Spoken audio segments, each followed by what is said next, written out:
Hey everyone, it's Calxiyn here, and if you guys enjoyed this video, make sure to support us on Patreon to get early access our Discord server, or request videos for us to make.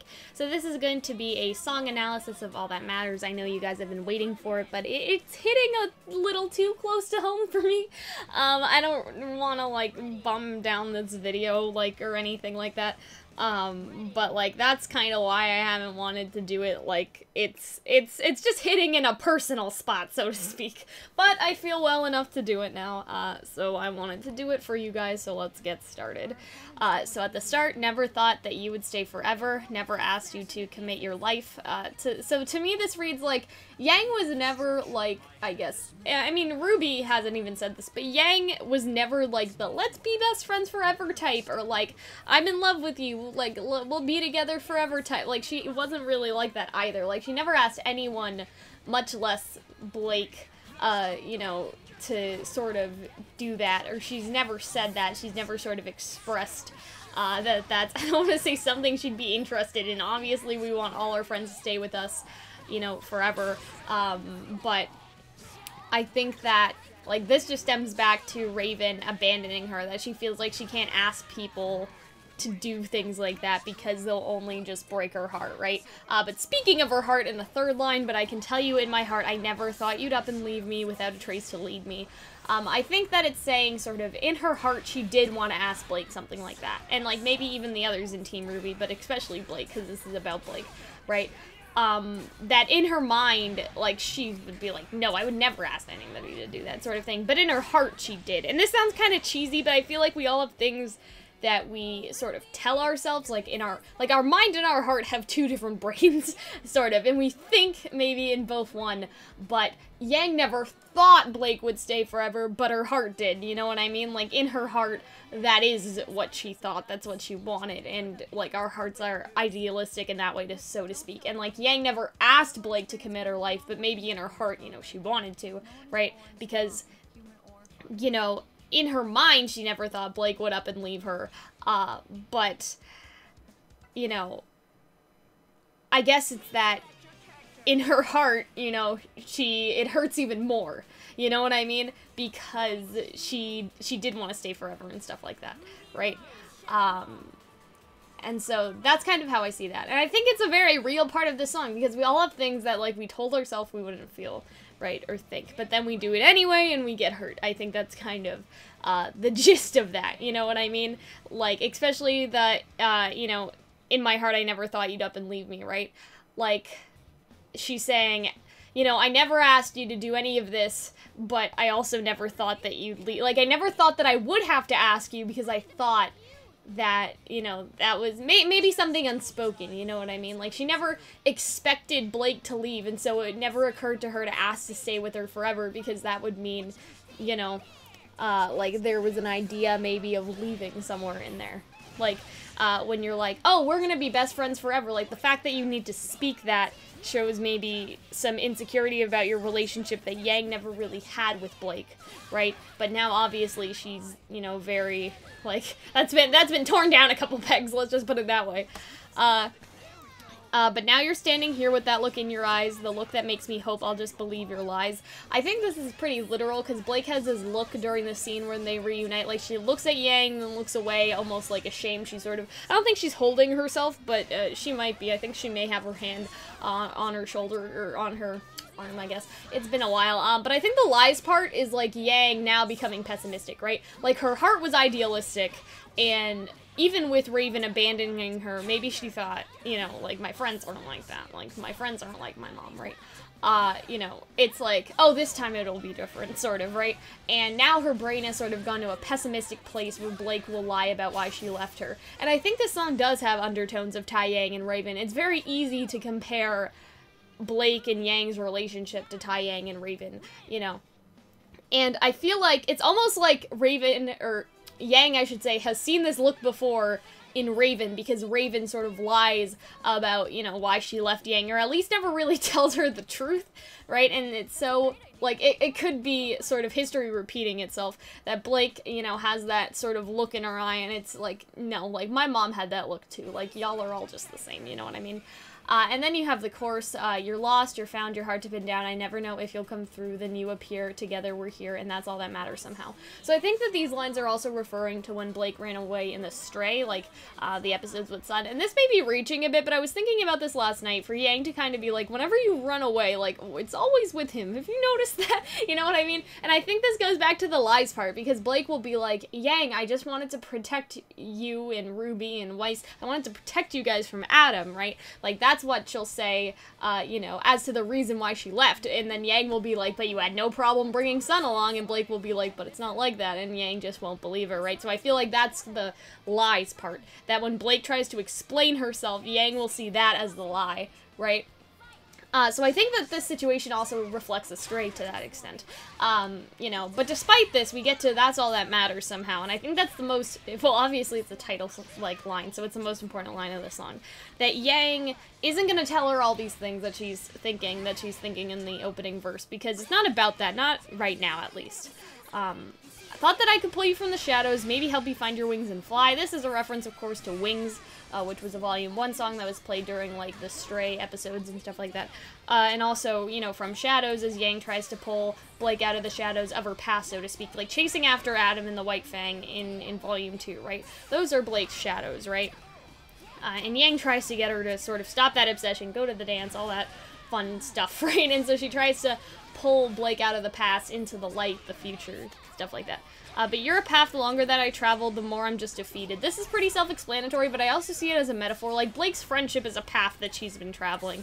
Like, from the very beginning, she has sort of, like, tried to make Blake her friend, right? And it was never easy. Like, Blake was like, and I will keep reading this book after you leave, you know what I mean? Like, she was never really easy for them to kind of connect, right? And that path has been full of both happiness and conflict, but lately, obviously, more conflict and more pain. My past mistakes repeated, and so this is where I feel like we get back to Tai Yang and Raven undertones, right? Yang's past mistakes are trusting the people she cared about that they would stay with her. Raven abandoned her. To some extent, Summer abandoned her. Obviously, Summer died, so it's a little different. But to some extent, you know, RWBY abandoned her when she left with Juniper, and then Blake abandoned her. Not in that order, but you guys know what I mean. So she keeps making the same mistakes, and I think that there's two things here, right?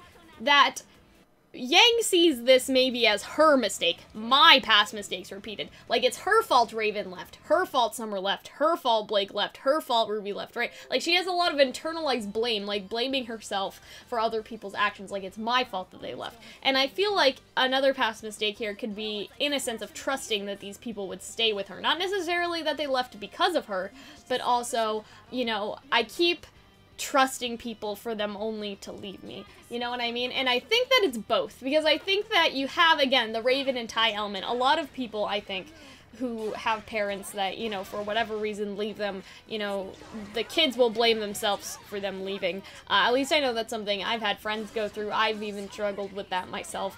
So I feel like that's pretty relatable, and that's just putting it all back onto Blake, right? That, like, Yang has made this mistake so many times. She's just made it again. I'll risk it once again to have you near my side, another chance to let you just destroy my pride. And so I think that this is very telling. So Yang is saying, like, through all the pain, she'd risk everything all over again. She'd risk basically getting her heart broken all over again. She'd risk getting hurt again just to have Blake by her side again.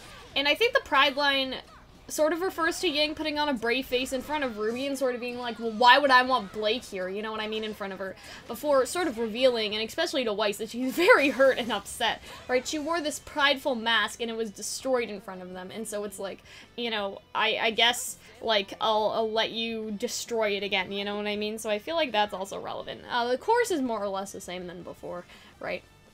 It has the exact same meaning as when we first looked at it, I think, just with some of the added context of what she's just said. The next part, I think, is where things get weird, because I wonder if this is alluding to an event that's gonna happen in Volume 6, since Blake hasn't done any of this, or it's supposed to show, again, the similarities Yang may see between Raven and Blake, and so instead of this actually happening, she's just imagining that it's going to, because she says, I feel like I'm running out of energy when you take everything in stride. The way I feel to you is no big deal. I don't see Blake acting like this, that Blake would ever be indifferent to Yang's feelings like that, right? And so I feel like that this is not a reality, like, this isn't what's gonna happen in the volume, but it's what she sees Blake as, I guess. Like, you know, maybe, you know, Blake is putting on sort of a happy, you know, attitude, which is weird even for Blake, but you know, when she reunites with everyone, she tells them all these, like, stories of menagerie, like, here's Ilya, these are my parents, you know, she has a very sort of, I don't want to say even carefree, but she may seem like at first, because she can't get into a proper conversation with Yang at the moment, like, that she doesn't care, right? And so it's not that Blake actually doesn't care, it's that, you know, because I don't think Blake would ever be so indifferent to Yang's feelings, but it's Yang sort of almost imagining what Blake would do, or, like, seeing what Blake is doing to kind of put on a face, you know, towards other people, because, you know, you can't just have this conversation in front of, you know, your teacher and your team and your uncle and, like, all of this, and your dad, right, and all of that stuff, right, of talking about Crow and then Gira and all that, you know, that's not the appropriate place, right, and so it may be more like, it's perception, right? What Blake sees as, I'm just gonna act like everything is normal in front of everybody, like in front of the team, so we don't need to do this right now and we can talk later, huh? You know, like very awkward, sort of trying to make small talk so they can get away and kind of have a conversation, you know what I mean? But Yang sees that as like, oh, Blake's fine, I guess she doesn't care, you know what I mean? Which is, I think, you know, that sort of warped, you know, perception, like, happens a lot with people that are depressed and whatnot. Like, they think that their friends hate them, or, like, stuff like that for no reason. At least, again, like I mentioned earlier, I have a lot of friends like that. I've kind of been like that. I think we've all kind of been like that to some extent. You know what I mean? And so I feel like that this, again, is more a miscommunication issue, I guess. Like, it's not that Blake actually doesn't care. It's just that in the current moment, Blake can't sort of let anybody know that something is wrong or going on or whatever you want to call it. And I feel like it's also, again, alluding sort of to how Raven acted, right? Raven takes it all in stride. Like, Raven doesn't seem to be very concerned, you know, with the fact that she abandoned Yang. And even if their final talk to each other and their interactions throughout Volume 5, it doesn't seem like Raven, like, not understands, but, like, even acknowledges Yang's feelings of abandonment, like, as important, or, you know, important to the same extent as the relic in Salem. And so this could be that Blake, you know, Yang's feelings of abandonment aren't as important as, say, you know, the White Fang and all that other stuff that Blake is probably gonna have to talk about to, like, Ozpin and them. So the way I see this is, like, again, to reiterate the situation, like, Blake is just, they're all, like, sort of sitting together. Blake is explaining, you know, what happened in Menagerie. Here's Son, here's Ilya, these are my parents, you know, talking to Ozpin, and Ozpin's kind of trying to explain, well, listen, you know, can they leave for a sec, because we have something to talk to you about, you know, get her caught up on the gods, all of that sort of stuff, right? So that's how I kind of see that, and Yang's just crossing her arms like, wow, I guess Blake doesn't care, you know what I mean? But I don't think that she actually doesn't. It's sad, but it's true that the one thing I can count on is that I can't count on you. This, again, this reminds me of Raven. The only thing that she can count on with Raven is that she can't count on Raven. And I feel like that's a very clever sort of wording in that line. And to some extent, she's putting that onto Blake. Like, to an extent, she's almost mirroring the feelings that Taeyang had about Raven. And sort of, in my mind, like, she heard her dad say this, because we all hear our parents say stuff, you know, about maybe, like, our other parent, or, like, other people, right? And maybe we're not supposed to, so it's like Tai was talking to Crow, like, ugh, you know what I mean? And so it's almost like Yang is sort of rehashing his lines about Raven because they fit so well. Like, I don't know if you guys have ever done that, but sometimes when I talk to people, they'll say something, and then what they say later will directly contradict what they said before, and so I'll repeat their quote-unquote line back at them to remind them that they, oh, really, because, like, you know, and then quote them directly. Like, a wise man once said, though, and then say what they said earlier. So that's kind of how I feel that is, if that made any sense.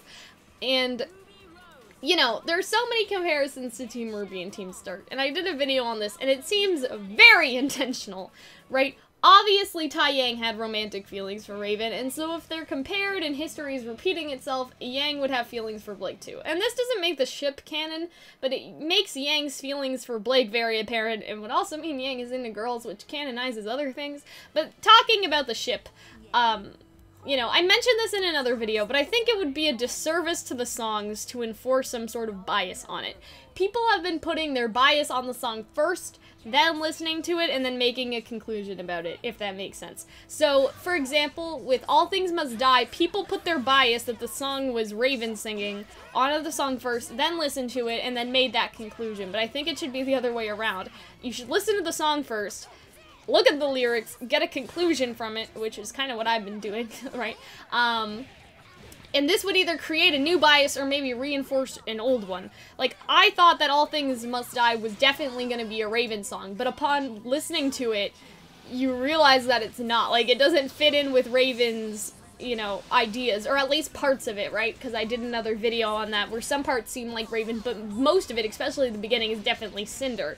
Right? And so a lot of people jumped into this song, right, with their own expectation of either denouncing Bumblebee or hyping up Bumblebee without paying attention to the lyrics as like a standalone sort of piece, right? So they had their bias first, they put their bias glasses on when they looked at the lyrics, and then sort of made it so, or I guess twisted it so the lyrics just confirm their own opinion about whether, like, the ship is gonna sail or not, which I think is kind of silly, because I think that regardless, you know, where we fall on that, like, Yang has some pretty intense hurt feelings, right? And not even just hurt feelings, right? She's bitter, she's regretful, she's hurt, she blames herself, but at the same time, she's like, but I care about you so much that I'd go through it all again just to have you here, right? Like, that's pretty hardcore, if you want to call it that, right? And so, people are sort of using this as an opportunity to be like, well, Yang is so hurt she'll never forgive Blake and the ship won't happen. And then people are like, Yang is obviously so in love with her. Like, you know, it's too many extremes, right? And so I think that, again, I'll urge you guys, read over the lyrics, try to ignore whatever you ship, try to ignore the bias you may have, because I think that that has brought us into, like, you know, a bad place, right? A lot of people wanted this time to be Sun and Blake singing. It wasn't. It was Gira. And that was obvious because parts of Gira's speech were in the song, right? But people ignored that in favor of Black Sun nonsense, right? And so it's sort of like that. And again, All Things Must Die. People wanted it to be about Raven so bad, but when you read the lyrics, it doesn't connect like that. And art is up for interpretation. I'm not saying whether there's a right or wrong answer, but you should be using the art as evidence for whatever you're trying to do. You shouldn't twist the art to make it fit, you know, into your own theory or whatever. Like, you shouldn't manipulate the evidence. The evidence should be its own thing. You shouldn't manipulate it to get the answer that you want. You know what I mean? Like, instead, you should use that evidence, and if it doesn't fit into what you're saying, you either don't include it or you reevaluate your theory, right? Like, the evidence should come first to make the theory. You shouldn't make a theory and then go looking around for evidence to confirm your own theory. You know what I mean? Like, but anyway, that's a whole other issue. Thanks you guys for listening to all of our analysis. Again, this is like the last one for a while, so I hope that you guys enjoyed. And I guess I will see you later. Tell me your thoughts, and yeah, guys. Bye.